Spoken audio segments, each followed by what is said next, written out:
চিনার পার্কে আসল কেন্দ্রীয় বাহিনী নকল আয়কর অভিযানে টাকা গয়না নিয়ে পালানোর অভিযোগ। ঘটনায় ধৃত ইন্সপেক্টর পদমর্যাদার অফিসার সহ 5 সিআইএসএফ জওয়ান সাসপেন্ড করা হয়েছে তাদেরকে। এই 5 সিআইএসএফ জওয়ান এবং অফিসার সহ তাদের প্রত্যেকের বিরুদ্ধে বিভাগীয় তদন্ত শুরু হয়েছে। ক্যান্সারে নেই আর ভয়, NCRI হবে এর জয়। আপনাদের ভরসা নেতাজি সুভাষচন্দ্র বোস ক্যান্সার হসপিটাল। কথা বলবো, আমাদের সঙ্গে রয়েছেন আমাদের প্রতিনিধি প্রকাশ সিনহা। প্রকাশ, আরতি সিং অর্থাৎ অভিযোগকারিনী সৎমা, তাকেও পুলিশ গ্রেফতার করেছে, কিন্তু কেন? যোগসূত্র কি? লুটের মাস্টারমাইন্ড কে? কিভাবে গোটা পরিকল্পনা? দেখো, তোমাকে বলে দিই পাপিয়া, একদিকে যেমন বিধাননগর থানার পুলিশের আধিকারিকরা তারা কিন্তু তদন্ত শুরু করেছেন এবং মাস্টারমাইন্ড কে সেটা কিন্তু খুঁজে বার করার চেষ্টা। অন্যদিকে আমরা দেখলাম গতকালই কিন্তু সিআইএসএফ এর উচ্চপদস্থ আধিকারিকরা তারা বাগুইহাটি থানায় গিয়েছিলেন এবং সেখানে গিয়ে অফিসারদের সঙ্গে তারা কথা বলেছিলেন। এবং আজকে যেটা জানা যাচ্ছে যে 5 জন সিআইএসএফ এর ইন্সপেক্টর পদমর্যাদা অফিসার এবং জওয়ানদের গ্রেফতার করা হয়েছে এবং যাদের বিরুদ্ধে অভিযোগ যে তারা কিন্তু একটা নকল যে আইটি রেড হয়েছিল, ফেক রেড, সেখানে কিন্তু তারা অংশগ্রহণ করেছিল, তাদের কিন্তু ইতিমধ্যেই সাসপেন্ড করা হয়েছে। এবং সিআইএসএফ এর অফিসাররা যেটা জানাচ্ছেন যে তাদের বিরুদ্ধে ডিপার্টমেন্টাল ইনকোয়ারি ইতিমধ্যেই শুরু হয়েছে।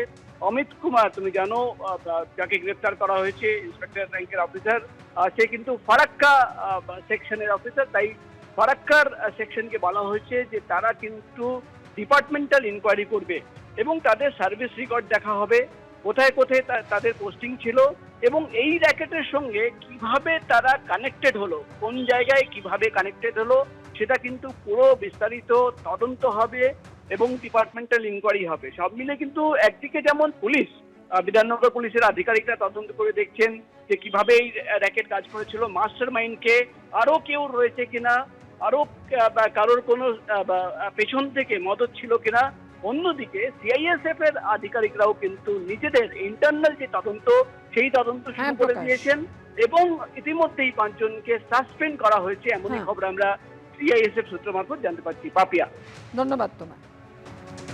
আজ বারুইপুরে ফের কর্মসূচি শুভেন্দু অধিকারীর। বারুইপুর পুলিশ সুপারের দফতরের বাইরে প্রতিবাদ বিক্ষোভ কর্মসূচি বিজেপির।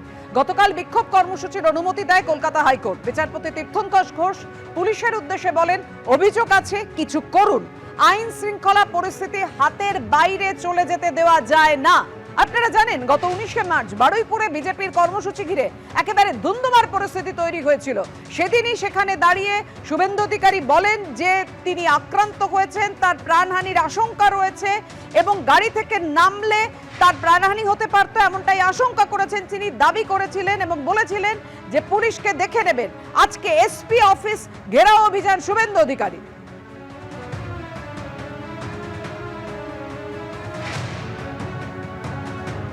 বিদেশে গিয়েও মমতা ব্যানার্জি গান্ধীজির কাছে প্রার্থনা করছেন যেন সংবিধানটা থাকে।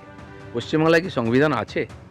যে কোনো সংস্থাকে ধার্মিক ও দুর্গাপূজার জন্য কোর্টে যেতে হয় পারমিশনের জন্য। বিজেপি তো যাই, তো কোর্টে যদি গিয়ে পারমিশন নিয়ে আসতে হয়, তাহলে পুলিশ প্রশাসন এই নিকম্মাগুলো কী জন্য আছে? নপুংসক পুলিশ, যাদের ক্ষমতা নেই একটা ডিসিশন নেওয়ার, একটা সুরক্ষা দেওয়ার।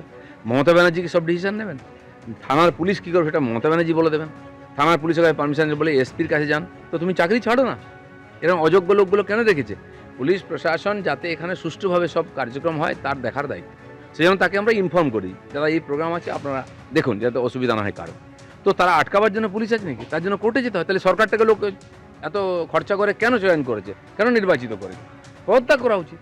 আর আমার মনে হয় সেই জন্য 26 পর্যন্ত লোক অপেক্ষা করছে এর বিসর্জন দেবে।